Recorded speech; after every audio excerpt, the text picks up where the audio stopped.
Next problem. Problem number 2. Design the field coils of a 220 volt 4-pole shunt motor from the following data.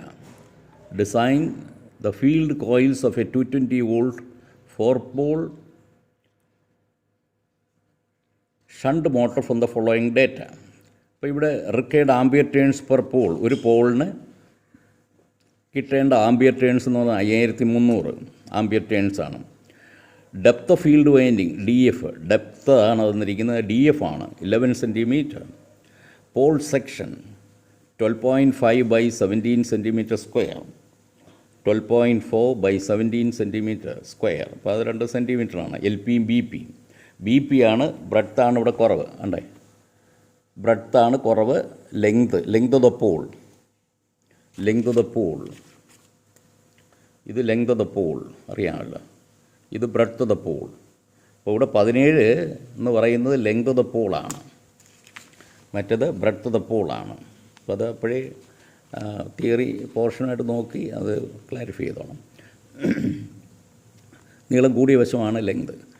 Okay. Final mean copper temperature 75 degree centigrade. നമുക്ക് നോക്കാം എന്തിനാണ് അതൊക്കെ തന്നിരിക്കുന്നത്. Heat dissipated per centimetre square of coil, outside surface only to be considered. അപ്പോൾ heat dissipation 1 centimetre square ഏരിയയിൽ വരുന്ന കോയിലിൻ്റെ heat dissipation, കോയിലിൻ്റെ പുറത്തെ area മാത്രം എടുത്താൽ മതി എന്നാണ്. Outside surface only to be considered. അത് 0.13 വാട്ട്സ്. Space factor 0.55. നേരത്തെ അത് 0.62 ആയിരുന്നു, ഇവിടെ 0.55. ഇനി സ്റ്റേറ്റ് ദ കോയിൽ ഡയമെൻഷൻസ്, എന്തൊക്കെയാണ് കണ്ടുപിടിക്കേണ്ടത് എന്നുള്ളത് ഇവിടെ പറയുന്നുണ്ട്. സ്റ്റേറ്റ് ദ കോയിൽ ഡയമെൻഷൻസ്, കോയിലിന് എന്തുമാത്രം ഡയമെൻഷൻ വേണം എന്ന് പറഞ്ഞാൽ നമ്പർ ഓഫ് ടേൺസ്, അതിൻ്റെ ഹൈറ്റ് എന്താണ്, ഡെപ്ത് ഇവിടെ തന്നിട്ടുണ്ട്, ഡെപ്ത് ഓഫ് ഫീൽഡ് കോയിലൂടെ പറഞ്ഞിട്ടുണ്ട്, പിന്നെ അത് കണ്ടുപിടിക്കേണ്ട കാര്യമില്ല. ദ ഡയമീറ്റർ ഓഫ് ദ വയറിൻ്റെ diameter, number of turns and exciting current, ഇത്ര മാത്രം കണ്ടുപിടിച്ചാൽ മതി. അപ്പം കണക്ഷൻ ഡയഗ്രാം മോട്ടറിൻ്റെ DC മോട്ടറിൻ്റെ എങ്ങനെയാണല്ലോ. അപ്പോൾ field regulator, this is the field regulator. അത് നമുക്ക് എന്തിനാണ്, അത് മോട്ടറിന് ഫീൽഡ് റെഗുലേറ്റർ എന്തിനാണ്, why a field regulator is required for a motor. This is the armature and this is the field winding, field coil. Field winding ആണ് നമ്മളത് പറയുന്നത്. Field coil എന്ന് നമ്മൾ പറയുമ്പോൾ ഈ as far as this topic is concern, when we say field coil, it is the coil per pole. ഓരോ പോളിനും ചുറ്റുമുള്ള കോയിലാണ് കോയിൽ എന്നത്. വൈൻഡിങ് എന്ന് പറഞ്ഞാൽ മൊത്തത്തിൽ എല്ലാം കൂടെ സീരീസ് ആയിട്ട് കണക്ട് ചെയ്ത് ഈ ഡയഗ്രത്തിൽ ഇങ്ങനെ കാണിച്ചിരിക്കുന്ന അതാണ് വൈൻഡിങ്. എന്തിനാണ്, what is the purpose of this field regulator? Field regulator purpose ഇവിടെ ഇത് മോട്ടറാണ്, മോട്ടറിൻ്റെ സ്പീഡ് വേരി ചെയ്യാനാണ്. ഇന്നോട്ട് വേരി ദ സ്പീഡ് കൂടുതൽ സ്പീഡ് കിട്ടണമെന്നുണ്ടെങ്കിൽ, നോർമൽ സ്പീഡിനും കൂടുതൽ സ്പീഡ് കിട്ടണമെന്നുണ്ടെങ്കിൽ we have to reduce. Speed is proportional to 1/5, or speed is inversely proportional to flux. DC മോട്ടറിൻ്റെ speed flux relationship ഇങ്ങനെയാണല്ലോ. Speed is inversely proportional to flux. അപ്പോൾ flux കുറയുമ്പോൾ speed കുറയും, flux കുറയുമ്പോൾ speed കൂടും. അപ്പോൾ സ്പീഡ് നോർമൽ സ്പീഡിനേക്കാൾ കൂടുതൽ സ്പീഡ് കിട്ടാനായിട്ട് we reduce the flux reduce ചെയ്യാനായിട്ട് നമ്മൾ എന്ത് ചെയ്യും, we reduce the field current. Field current reduce ചെയ്യാനായിട്ട് വി ഇൻക്രീസ് ദ റെസിസ്റ്റൻസ്. ഇവിടെ റെസിസ്റ്റൻസ് കൂട്ടിക്കൊടുക്കണം. അപ്പോൾ ഇവിടെ റെസിസ്റ്റൻസ് ഉണ്ടെങ്കിലേ അത് നടക്കുകയുള്ളൂ. അപ്പോൾ ഇവിടെ കറണ്ട് ലൈനിൽ നിന്ന് എടുക്കുന്നു, ആർമേച്ചർ കറണ്ട്, ഇത് നിങ്ങൾക്കറിയാം. അപ്പോൾ ഇവിടെ കുറച്ച് ഈ റെഗുലേറ്ററിന് ക്രോസായിട്ട് കുറച്ച് വോൾട്ടേജ് ഡ്രോപ്പ് ചെയ്യും, നേരത്തെ ഉള്ള മാതിരി. അത് കഴിഞ്ഞ് ബാക്കിയുള്ളതാണ് ഈ ഫീൽഡ് വൈൻഡിങ്ങിന് ക്രോസായിട്ട് പോകുന്നത്. അപ്പോൾ ഇവിടെ തന്നിരിക്കുന്ന കാര്യങ്ങളൊക്കെ ഒന്നുകൂടെ നോട്ട് ചെയ്യണം. അപ്പോൾ ഈ ഡയഗ്രാം അത്യാവശ്യമായിട്ട് വരയ്ക്കണം. Assuming A voltage drop of 15% across the field regulator. അത് എത്ര ആണെന്ന് ഇവിടെ ക്വസ്റ്റ്യൻ പറഞ്ഞിട്ടില്ല. അപ്പം 15 മുതൽ 20% വരെയാണ് അത് ഫീൽഡ് റെഗുലേറ്ററിനകത്ത് ഡ്രോപ്പ് ചെയ്യപ്പെടുന്ന വോൾട്ടേജ്. നമ്മളിവിടെ 15% പറഞ്ഞെടുക്കുന്നു, 15% പറഞ്ഞെടുക്കുന്നു. That is our assumption, assuming a voltage drop of 15% across the field regulator, the voltage available across each field coil, ഓരോ ഫീൽഡ് കോയിലിനും അക്രോസ് ആയിട്ട് ഉള്ള വോൾട്ടേജ്. ഇത് 4-പോൾ മെഷീനാണ്. ദിസ് എ 4-പോൾ മെഷീൻ. ദിസ് എ 220 വോൾട്ട് 4-പോൾ മെഷീനാണ്. സോ 4 കൊണ്ട് ഡിവൈഡ് ചെയ്യണം. അപ്പോൾ ഇ എഫ് എന്ന് പറയുന്നത് നമ്മുടെ ഫീൽഡ് കോയിലിന് അക്രോസ് ആയിട്ട്, ഓരോ ഫീൽഡ് കോയിലിന് അക്രോസ് ആയിട്ട് വരുന്ന വോൾട്ടേജാണ്. അപ്പോൾ 15% വോൾട്ടേജ് ഈ റെഗുലേറ്ററിന് അക്രോസ് ആയിട്ട് ഡ്രോപ്പ് ചെയ്ത് പോയി. ബാക്കി വരുന്നത് 85%. അപ്പോൾ 0.85 ഇൻറ്റു 220. സപ്ലൈ വോൾട്ടേജ് 220 വോൾട്ട്സ് ആണ്. Supply voltage 220 volts. അപ്പോൾ അതിൻ്റെ 85% ഈ ഫീൽഡ് വൈൻഡിങ്ങിന് അക്രോസ് ആയിട്ട് വരുന്നത്. അത് 4 പോളിനുമായിട്ട് ഡിവൈഡ് ചെയ്ത് പോകും. അപ്പോൾ so that the voltage across each field coil will be 0.85 into 220 divided by 4. അപ്പം 46.7 വോൾട്ട്സേ ഉള്ളൂ. ഇനി mean length of turn LMT, ഇതിൻ്റെ മീൻ ലെങ്ത്, ഈ ഫീൽഡ് കോയിൽ ഇതിൻ്റെ നടുക്കൂടെ പോകുന്ന ടേണിൻ്റെ ലെങ്ത്, അതാണല്ലോ mean length of turn LMT. Mean length of turn LMT equal to അറിയാമല്ലോ is 2 into LP plus BP plus 2 into LP എന്ന് പറഞ്ഞാൽ അകത്ത് ലെങ്ത് ഓഫ് പോൾ, BP എന്ന് പറഞ്ഞാൽ ബ്രെഡ്ത്ത് ഓഫ് പോൾ, അകത്തെ നീളവും വീതിയും, പ്ലസ് ഈ കനം ഡെപ്ത്ത് 4 കൂട്ടിയാൽ നേരത്തെ ഡിസ്കസ് ചെയ്ത തിയററ്റിക്കൽ പോർഷൻ നോക്കുക. Mean length of turn is 2 into LP plus BP close the bracket plus 4DF. അപ്പോൾ അതിൽ നിന്ന് നമുക്ക് LMT കണ്ടുപിടിക്കാം. ഇവിടെ LP എന്ന് പറയുന്നത് നീളമെന്ന് പറയുന്നത് 0.17 സെൻറ്റിമീറ്ററിലാണ് തന്നിരിക്കുന്നത്. അത് മീറ്ററിലാക്കുമ്പോൾ 0.17. BP ബ്രെഡ്ത്ത് ഓഫ് പോൾ എന്ന് പറയുന്നത് 12.5 എന്ന് പറഞ്ഞിരിക്കുന്നു. അത് 0.125 plus depth of field winding 11 centimetre എന്ന് പറഞ്ഞിരുന്നു. അത് 0.11. അപ്പോൾ 4 ഇൻറ്റു 0.11. അപ്പോൾ അതിൽ നിന്ന് നമുക്ക് LMT സമം 1.03 മീറ്റർ, LM3 സമം 1.03 മീറ്റർ എന്ന് കിട്ടും. Length of mean turn. എന്തിനാണത്? Length of outer turn. ഇനി ഔട്ടർ ടേൺ നമുക്ക് കണ്ടുപിടിക്കാം. ലെങ്ത് ഓഫ് ഔട്ടർ ടേൺ എന്ന് പറഞ്ഞാൽ LO is 2 into LP plus BP plus 8DF. ആ ഇനിഷ്യൽ തിയററ്റിക്കൽ പോർഷൻ നോക്കിയാൽ അത് ഔട്ടർ ടേണിൻ്റെ ലെങ്ത് എന്ന് പറയുന്നത് in terms of LP and BP നോക്കണം. 2 into LP plus BP plus 8DF. അപ്പം 1.47 മീറ്റർ. അപ്പോൾ LOയും LIയും തമ്മിലുള്ള റിലേഷൻഷിപ്പ് DFും തമ്മിലുള്ള റിലേഷൻഷിപ്പ് നേരത്തെ എഴുതിയായിരുന്നു. DF സമം LO minus LI divide by 8. അപ്പോൾ അതിൽ നിന്ന് തന്നെ ഇതൊക്കെ കിട്ടും. സോ അത് നോക്കുക. 2 ഇൻറ്റു LP പ്ലസ്, അത് വരച്ചിട്ട് എങ്ങനെയാണ് ചെയ്യുന്നത് നോക്കി. ദിസ് ഈസ് 8DF ആണ്. 2 into LP plus BP plus 8DF. 4DF ആണെന്നുണ്ടെങ്കിൽ വെൻ ഇറ്റ് ഈസ് 4DF ആണെങ്കിൽ നടുക്കൂടുള്ളതിൻ്റെ കിട്ടുള്ളൂ. Length of the mean turn നടുക്കൂടുള്ള ടേണിൻ്റെ കിട്ടുന്നത്. അപ്പോൾ ഇത് ഔട്ടർ ആകുമ്പോൾ 8DF ഓർത്ത് വെച്ചേക്കണം. ഈ 2 into LP plus BP close the bracket plus 8DF. അപ്പോൾ അതിൽ നിന്ന് നമ്മൾ ചെയ്യുമ്പോൾ 1.47 മീറ്റർ കിട്ടും. Area of conductor of the field വൈൻഡിങ്ങിൻ്റെ കണ്ടക്ടറിൻ്റെ cross sectional area is rho LMT into 8TF divide by EF. Rho LMT, rho ഇവിടെ തന്നിട്ടില്ല. So we can very well assume കോപ്പറാണ് എപ്പോഴും ഉപയോഗിക്കുന്നത്. റോ ഇവിടെ തന്നിട്ടില്ല. അപ്പോൾ എപ്പോഴും ഡിസൈൻ പ്രോബ്ലത്തിൽ എന്തെങ്കിലും ഇതുപോലെ തരാനുണ്ടെങ്കിൽ നമുക്ക് അസ്യൂം ചെയ്യാം. അപ്പോൾ ഇവിടെ റോയുടെ വാല്യൂ തന്നിട്ടില്ല. അത് നമ്മൾ കോപ്പറിൻ്റെയാണ്. അപ്പം 0.02. അപ്പോൾ ഇത് 0.02 നമ്മൾ എടുക്കുന്നത് എപ്പോഴാണ്? അപ്പോൾ ഏരിയ നമുക്ക് mm² കിട്ടുന്നത്. 0.02 എന്ന് എടുക്കുകയാണെങ്കിൽ 1 മീറ്റർ നീളം 1 mm² ക്രോസ് സെക്ഷണൽ ഏരിയ ഉള്ള കണ്ടക്ടറിൻ്റെ റെസിസ്റ്റൻസ് എന്ന് പറഞ്ഞെടുക്കുമ്പോഴാണ് അത് 0.02. അപ്പോൾ resulting AF will be in mm². ATF തന്നിട്ടുണ്ട് 5300. LMT നമ്മൾ കണ്ടുപിടിച്ചു 1.03. EF നമ്മൾ കണ്ടുപിടിച്ചു 46.7, from which we can get See, the area of the field conductor, area cross section of the field winding conductor is 2.338 mm square. That assuming rho equal to. So this is pi d square by 4 is 2.338. Pi d square by 4 ആണല്ലോ ഒരു circular ഏരിയയുടെ area, circular പോർഷൻ്റെ area എന്ന് പറയുന്നത് pi D square by 4. അതിൽ നിന്ന് D സമം നമുക്ക് കണ്ടുപിടിക്കാം. ഇവിടെ in this case it is 1.725 millimeter. ഇനി നൗ കണ്ടുപിടിക്കേണ്ടത് number of turns of the field winding. Number of turns of the field winding, this formula to be kept in mind. T F equal to നേരത്തെ ഉപയോഗിച്ച ഫോർമുലയാണ് S F into H F into D F divided by A F. S F into H F into D F divided by A F, where SF is the space factor, HF is the height of the field winding, DF is the depth of the field winding. So SF into HF into DF divided by AF. അപ്പോൾ ഇവിടെ substitute ചെയ്യുക. S F ഇവിടെ space factor 0.5 തന്നിരിക്കുന്നത്.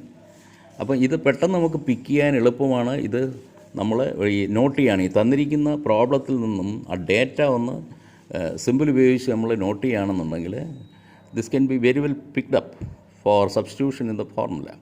അപ്പോൾ S F into H F into D F divide by A F 0.55, H F നമുക്കറിയത്തില്ല, into D F തന്നിട്ടുണ്ട് 0.11 metre and A F 2.338 into ഇവിടെ നമ്മൾ മീറ്റർ സ്ക്വയറിൽ സബ്സ്റ്റിറ്റ്യൂട്ട് ചെയ്യണം. ഇപ്പോൾ 2.338 mm സ്ക്വയർ ആണ്. അതിനെ മീറ്റർ സ്ക്വയർ ആക്കുന്നതിന് 10⁻⁻6 കൊണ്ട് മൾട്ടിപ്ലൈ ചെയ്യണം. 10⁻⁶. ഇപ്പോൾ 2.338 ഇൻറ്റു 10⁻�6. അപ്പോൾ അതിൽ നിന്ന് ടി എഫ് സമം 25,880 H F. 25,880 H F equation number 1. ഇനി area of dissipation. Heat dissipate ചെയ്യപ്പെടുന്ന ഏരിയ എന്ന് പറയുന്നത് പുറത്തെ ഏരിയയാണ്. അത് യെല്ലോ എന്ന് പറയുന്നത് length of the outer turn into H F. Area of dissipation എന്ന് പറഞ്ഞാൽ യെല്ലോ ഇൻറ്റു എച്ച് എഫ്. അപ്പോൾ യെല്ലോ എന്ന് പറയുന്നത് നമ്മൾ കാൽക്കുലേറ്റ് ചെയ്തു 1.47 മീറ്റർ. അപ്പോൾ 1.47 ഇൻറ്റു എച്ച് എഫ് അറിയത്തില്ല, എച്ച് എഫ് കണ്ടുപിടിക്കണം. അപ്പോൾ ഏരിയ ഓഫ് ഡിസിപ്പേഷൻ കണ്ടുപിടിച്ചു. ഇനി എന്താണ് total copper loss to be dissipated. Copper loss എന്ന് പറയുന്നത് ഇതിൻ്റെ ഡിസിപ്പേഷൻ തന്നിട്ടുണ്ട് 1.47 into H F area into dissipation per unit area. അത് 0.13 വാട്ട്സ് പെർ സെൻറ്റിമീറ്റർ സ്ക്വയറാണ്. നോക്കണം, the heat dissipated per centimetre square of coil of the outside surface only to be considered 0.13 watts. അപ്പോൾ 0.13 വാട്ട്സാണ് 1 centimetre square.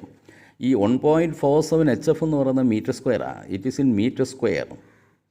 This is in metre square. അപ്പോൾ ഇത് 1 centimetre square ഏരിയയിലുള്ള heat ഡിസിപ്പേഷനാണ്, watts per metre. അപ്പം മൊത്തം ഇത് 1.47 മീറ്റർ സ്ക്വയർ ആകുമ്പോൾ 1.47 H F എന്ന് പറയുന്ന മീറ്റർ സ്ക്വയറിലാകുമ്പോൾ ഇത് 1 സെൻറ്റിമീറ്റർ സ്ക്വയർ ഏരിയയിൽ കൂടെ ഡിസിപ്പേറ്റ് ചെയ്യപ്പെടുന്ന, അപ്പോൾ 1 മീറ്റർ സ്ക്വയർ ഏരിയയിൽ കൂടെ ഡിസിപ്പേറ്റ് ചെയ്യപ്പെടുന്ന ഹീറ്റ് കൊണ്ട് ഗുണിക്കണം. അപ്പോൾ 1 സെൻറ്റിമീറ്റർ സ്ക്വയറിൽ 0.13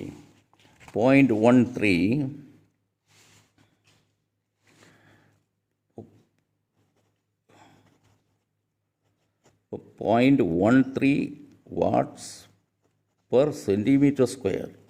1 സെൻറ്റിമീറ്റർ സ്ക്വയറിലൂടെ ഡിസിപ്പേറ്റ് ചെയ്യപ്പെടുന്നതാണ് 0.13 watts. 1 centimetre square, 1 metre square എന്ന് പറയുമ്പം വലിയ ഏരിയ. 1 മീറ്റർ സ്ക്വയർ എന്ന് പറഞ്ഞാൽ 1 മീറ്റർ ഇൻറ്റു 1 മീറ്റർ. മീറ്ററും സെൻറ്റിമീറ്ററും തമ്മിൽ 100 സെൻറ്റിമീറ്ററാണ് 1 മീറ്റർ. അപ്പോൾ 100 × 100 സെൻറ്റിമീറ്റർ സ്ക്വയർ. അതാണ് 1 മീറ്റർ സ്ക്വയർ എന്ന് പറഞ്ഞാൽ. 100 × 100 എന്ന് പറയുന്നത് 10⁻⁴. അപ്പോൾ 10⁻⁴ കൊണ്ട് ഇതിനെ മൾട്ടിപ്ലൈ ചെയ്യണം. 1 സെൻറ്റിമീറ്റർ സ്ക്വയറിൽ വരുന്ന ഡിസിപ്പേഷൻ എന്ന് പറയുന്നത് 0.13 ആയതുകൊണ്ട് ആ 0.13യെ 10⁻⁴ കൊണ്ട് മൾട്ടിപ്ലൈ ചെയ്തെങ്കിലേ 1 മീറ്റർ സ്ക്വയർ ഏരിയയിൽ വരുന്ന ഡിസിപ്പേഷൻ കിട്ടുകയുള്ളൂ.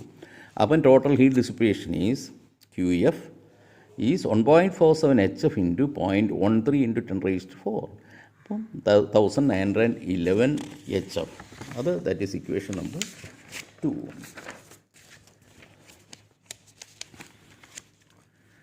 ക്യു ഈസ് ഈക്വൽ ടു, ഇനി ക്യു എഫ് എന്ന് പറഞ്ഞാൽ also equal to E F into I F, നേരത്തെ പറഞ്ഞ പ്രോബ്ലത്തിലുള്ള മാതിരി.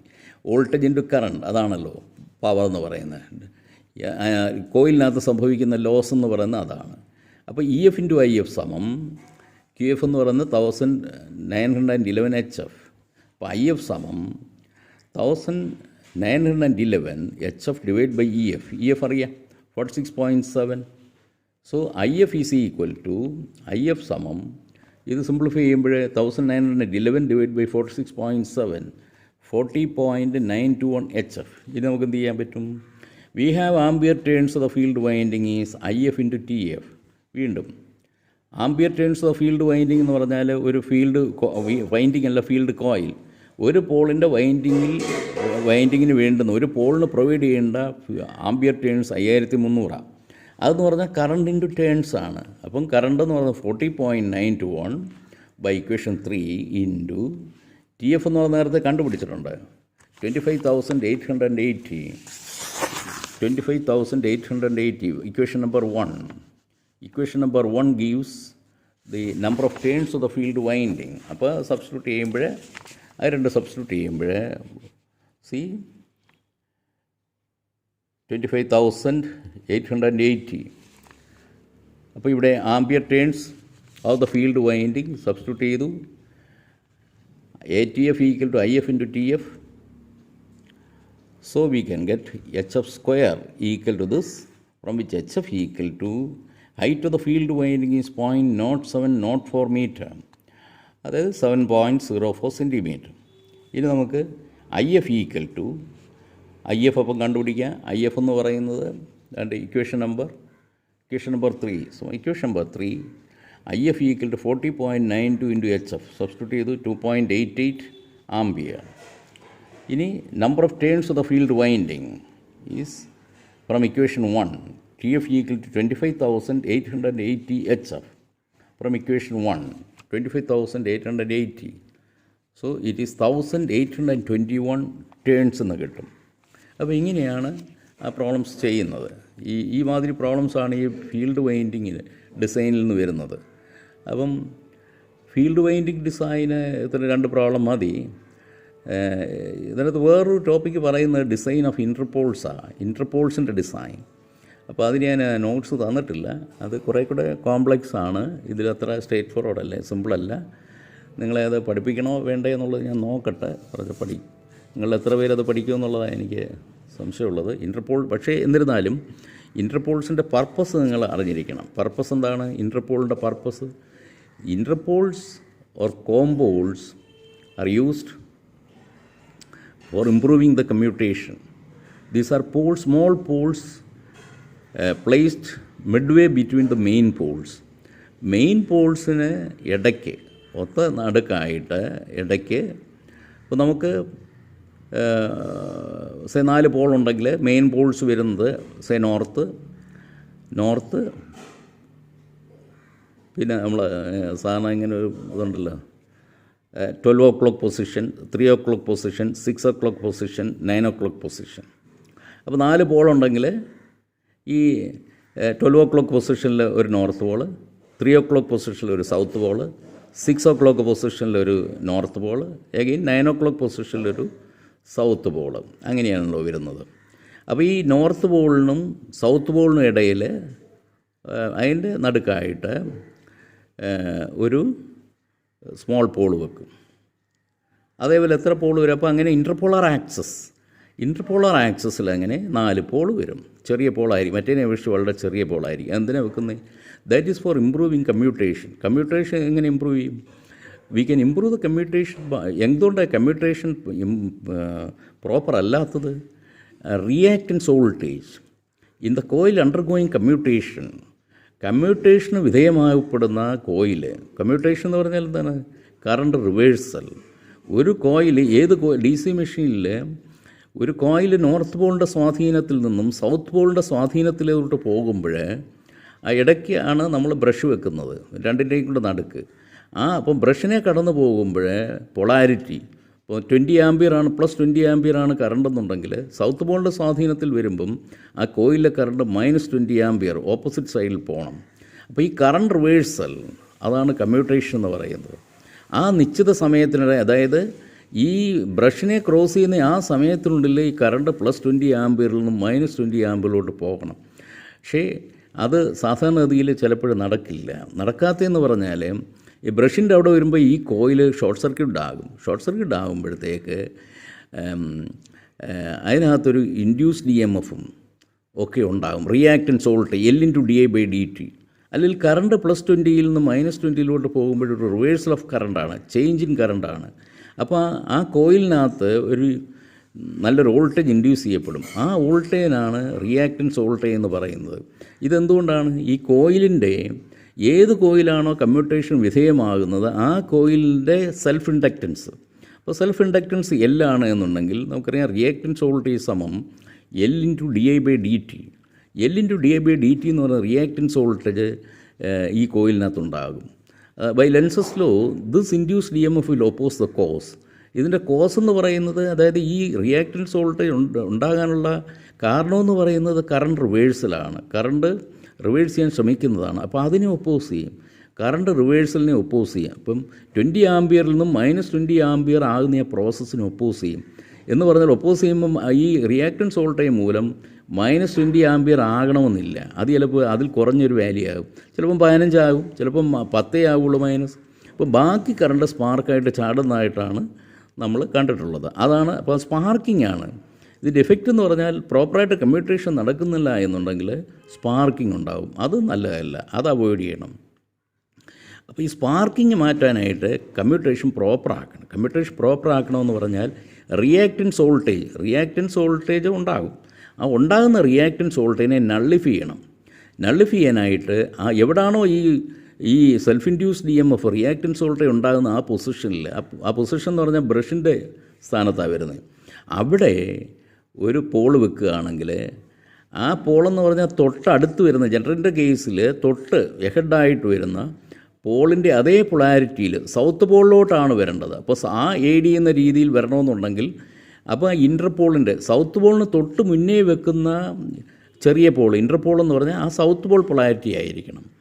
ആ രീതിയിൽ polarity of the interpole should be same as that of the next pole ahead in the case of a ജനറേറ്ററിൻ്റെ കാര്യത്തിൽ മുമ്പിൽ വരുന്ന പോളിൻ്റെ അതേ പൊളാരിറ്റിയിലുള്ള ഒരു ചെറിയ പോൾ വെക്കണം. അങ്ങനെ ആ 4 പോളിൻ്റെ പൊളാരിറ്റി. അപ്പോൾ ഡയറക്ഷൻ റൊട്ടേഷൻ മാറുമ്പോൾ മാറും. മോട്ടറിൻ്റെ കേസിലാണ് ഇതിൻ്റെ ഓപ്പോസിറ്റ് ആയിരിക്കും. അപ്പോൾ interpoles or compoles are used for nullifying the reactance voltage. അപ്പോൾ അതിനെന്തുമാത്രം ഡയമെൻഷൻ വേണം, അതിനെത്ര കോയിൽ ടേൺസ് കൊടുക്കണം, അതിൻ്റെ സൈസ് എന്തായിരിക്കണം, അതാണ് ഇൻ്റർപോൾ ഡിസൈൻ എന്ന് പറയുന്നത്.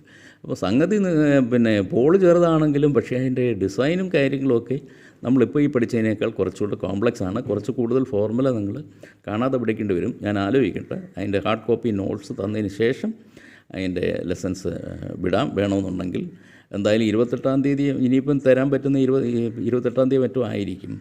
28-ാം തീയതി കോൺട്രാക്ട് ക്ലാസ് വേണമെന്നാണ് ഉദ്ദേശിച്ചിരിക്കുന്നത്.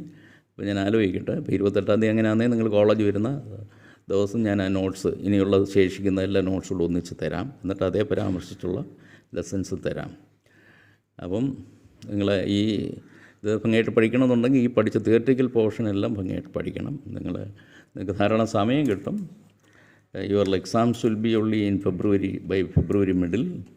ഇപ്പോൾ ജാനുവരിയിൽ ഉദ്ദേശിക്കപ്പെട്ടിരിക്കുന്നത് ഈ ഡിസംബർ 28 മുതൽ 10-ാം തീയതി മുതൽ 11-ാം തീയതി വരെയോ, ജാനുവരി 11-ാം തീയതി വരെയോ 10-ാം തീയതി വരെയോ നിങ്ങൾക്ക് ഈ ക്ലാസ്സിൽ കൺവെൻഷണൽ മോഡിൽ വന്ന് കോൺടാക്ട് ക്ലാസ്സാണ് ഉദ്ദേശിക്കപ്പെട്ടിരിക്കുന്നത്. Subject governments permission. അത് നടക്കുന്നില്ല എന്നുണ്ടെങ്കിൽ ഈ ഓൺലൈൻ ക്ലാസ്സിൻ്റെ റിവിഷനാണ്. പിന്നീടുള്ള സമയം ഓൺലൈൻ ഈ ക്ലാസ്സസിൻ്റെ റിവിഷനും പിന്നെ പ്രോജക്റ്റിൻ്റെ പ്രിലിമിനറി വർക്കുമാണ്. യൂണിവേഴ്സിറ്റി അറേഞ്ച് ചെയ്തിരിക്കുന്നത് ഓരോ ക്ലാസ്സുകാരെ ഓരോ സെമസ്റ്റർ ക്ലാസ്സിൽ ഓരോ സമയത്തോടെ വരുത്താനാണ്. S1 ഉള്ളപ്പോൾ S1 മാത്രം. അത് കഴിഞ്ഞ് പിന്നെ S5-കാരെ കോളേജിൽ വരുത്തുക. അത് കഴിഞ്ഞ് S3-കാരെ കോളേജിൽ വരുത്തുക. S3-യുടെ പരീക്ഷ മാർച്ച് 15-ലേ ഉള്ളൂ. അവരുടെ സെമസ്റ്റർ തുടങ്ങുന്നത് ഏപ്രിൽ 1 മുതലും. നിങ്ങളുടെ പരീക്ഷ കഴിഞ്ഞ് നിങ്ങൾക്ക് മാർച്ച് 1-നാണെന്ന് തോന്നുന്നു പുതിയ സെമസ്റ്റർ തുടങ്ങുന്നത്. Okay then.